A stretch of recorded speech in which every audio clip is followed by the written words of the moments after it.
President Trump is calling on Israel to stop strikes on Gaza after Hamas shows signs of accepting at least parts of the president's peace proposal. This as the U.S. military announces more strikes on drug trafficking boats. Senior national correspondent Rich Edson joins me live from the White House North Lawn. Hello, Rich. Hey, good afternoon, Mike. The president is keeping up the pressure on Hamas to follow through and release those hostages. He just posted, quote, "I appreciate that Israel has temporarily stopped the bombing in order to give the hostage and peace plan a chance to be completed. Hamas must move quickly, or else all bets will be off. I will not tolerate delay, which many think will happen, or any outcome where Gaza poses a threat again. Let's get this done fast. Everyone will be treated fairly." The president has warned Hamas that it needs to agree to his peace plan by tomorrow night, or that he would support Israel to do what it had to do. It's unclear if Israel would accept any changes to the White House plan. While Hamas says it's willing to release the hostages and transition Gaza's government to other Palestinians, it has said nothing about disarming. Their leverage is getting thinner, but each person, even down to the last hostage, does afford them leverage, unfortunately. They don't have respect for human life, but they use hostages as their own life insurance, and this is reprehensible. Now, the administration has also announced another strike on a vessel off the coast of Venezuela. War Secretary Pete Hegseth says, quote, "I directed a lethal kinetic strike on a narco-trafficking vessel affiliated with designated terrorist organizations. Our intelligence, without a doubt, confirmed that this vessel was trafficking narcotics. The people on board were narco-terrorists, and they were operating on a known narco-trafficking transit route." Now, some Democrats have questioned the legality of these strikes. Secretary Hegseth said they will continue until the narco-trafficking stops. Back to you, Mike. Rich Edson live on the North Lawn. Rich, thanks very much. Israeli Prime Minister Benjamin Netanyahu says his country will work with President Trump to end the war in Gaza. Chief international correspondent Steve Harrigan is live in Tel Aviv, Israel, with the latest. Hello, Steve. Mike, things are moving forward quickly. Right now, we've learned that negotiators for Hamas are en route to Cairo, Egypt. Part of the talks there will be to try and technically work out how the remaining hostages could be released. Also, some signs, too, that Hamas leadership is on board with as far as turning over power in Gaza to other Palestinian groups. Still a couple of major hurdles, though. Hamas leaders, some of them refusing the idea of giving up their arms, also refusing the idea of playing a role in the future government of Hamas. Over here in Tel Aviv, when you're on the streets talking to people about how they feel about the ups and downs emotionally over the past 2 years when the hostages have been gone, there is definitely a feeling, a sense of hope among them, even among some family members of those being held hostage. Hope and also a sense of gratitude towards President Trump for his efforts. Here's one of those family members. And yet we must remember that on the other side of the fence, there is a terrorist organization that killed, butchered, slaughtered, tortured, and still tortured after kidnapping. And we need to make sure we, the Western countries, our allies, the mediators, of course, Israel, we have to make sure that this deal goes all the way through.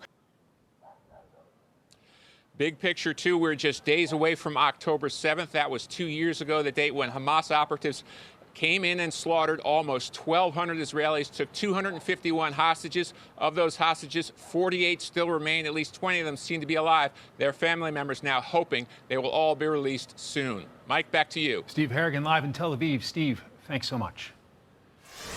For more on the Hamas response to President Trump's Gaza peace plan, let's bring in the Heritage Foundation Senior Research Fellow Brent Sadler. Brent, welcome. Thank you very much. So there are reports that Steve Witkoff and Jared Kushner are heading to the region for talks.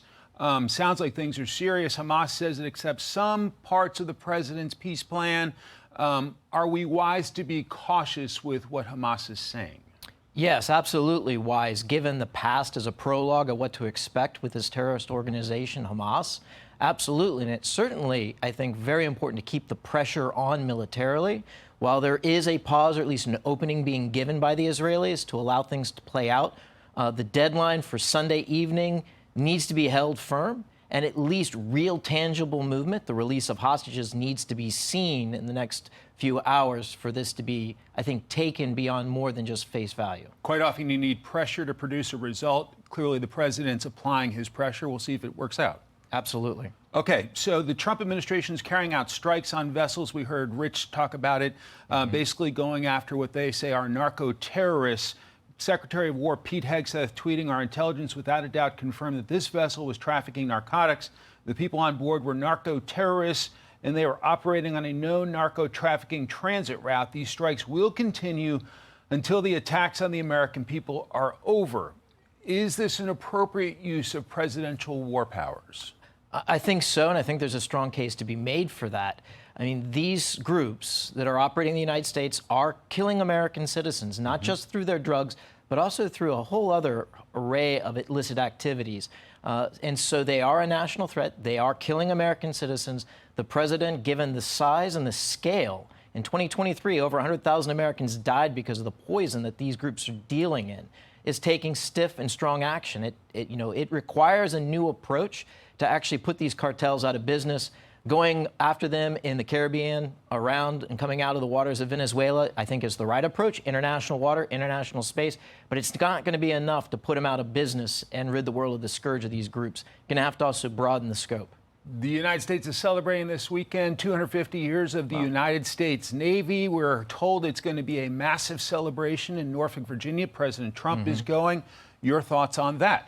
Well, that's as a Navy man myself for 26 years, it's good to see. We're coming up on the 250th anniversary of my proud service, and it would be great to see a very proud demonstration of naval power at one of our historic naval yards. So we've had Secretary of War Hegseth bring back America's top military commanders, both generals and admirals from far corners of the globe, to hear from him and also hear from the Commander-in-Chief, President Trump.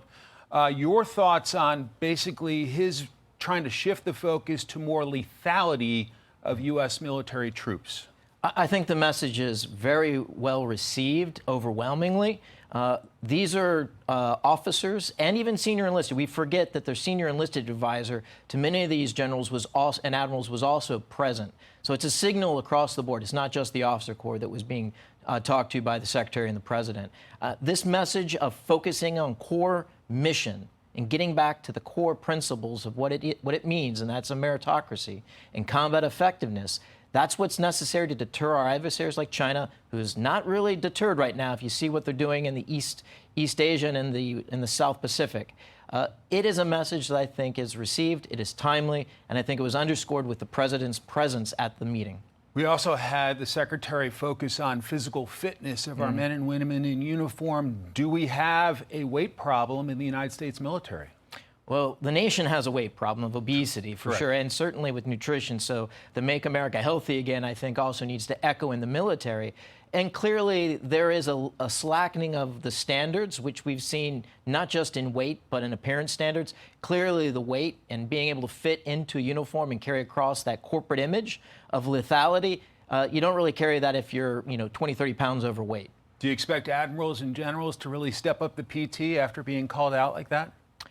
Those that want to stay, yes.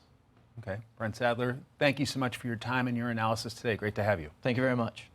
Hey everyone, I'm Emily Campagno. Catch me and my co-hosts Harris Faulkner and Kaylee McEnany on Outnumbered every weekday at 12 p.m. Eastern, or set your DVR. Also, don't forget to subscribe to the Fox News YouTube page for daily highlights.